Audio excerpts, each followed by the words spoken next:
ଛାଡ଼ ଭଲ ଲାଗିନି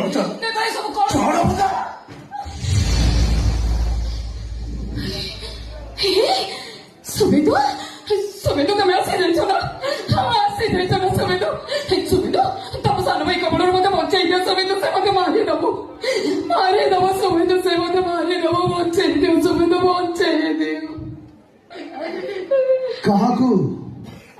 କାହା କବଳରୁ ବଞ୍ଚେଇ ମୋ ସାନ ଭାଇ କବଳରୁ ତମକୁ ତମ କବଳରୁ ମୋ ସାନ ଭାଇକୁ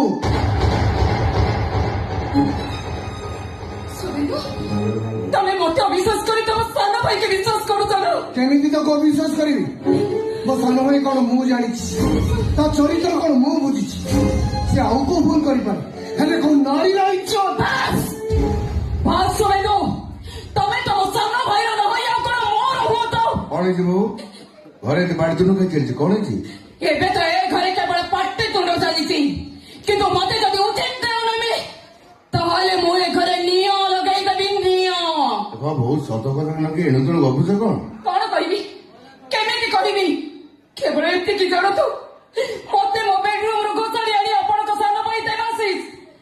ବଳାତ୍କାର କରିବାକୁ ଚେଷ୍ଟା କରୁଥିଲେ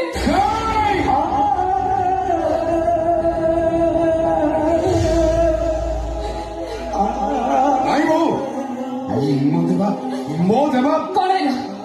ନିଜ ମନକୁ ବୁଝାଇ ପାରୁନାହାନ୍ତି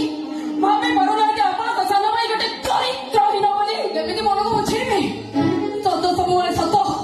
କରିବାକୁ ପଣ ତ ଭଳି ରଖିବାକୁ ଯେତେ ଚେଷ୍ଟା କରିବି ପଣ ତ ପଡିଯିବ ସିନା ହେଲେ ନିଆଁ କେବେ ବି ରୁଚି ରଖିବନି ତମେ ଦେବାଶିଷଙ୍କ ସହିତ ଶାରୀରିକ ସମ୍ପର୍କ ରଖିବାକୁ ଚେଷ୍ଟା କରୁଥିଲ ସବୁ ଦେଖି ମୁଁ ମୁଖ ପାଲଟି ଯାଇଥିଲି ଇଚ୍ଛା ଥାଇ ମଧ୍ୟ ମୁଁ ପ୍ରତିବାଦ କରିପାରୁନଥିଲି ଚୁପ୍ ହେଇଯା କହୁଛି ତା ନହେଲେ ମୁଁ ତତେ ମାରିବି ହେଲେ ମାର ମାରି ତମେ ମୋ ମୁଖକୁ ବନ୍ଦ କରିପାରିବନି କଣ କହିବି 1000 ଥର କହିବି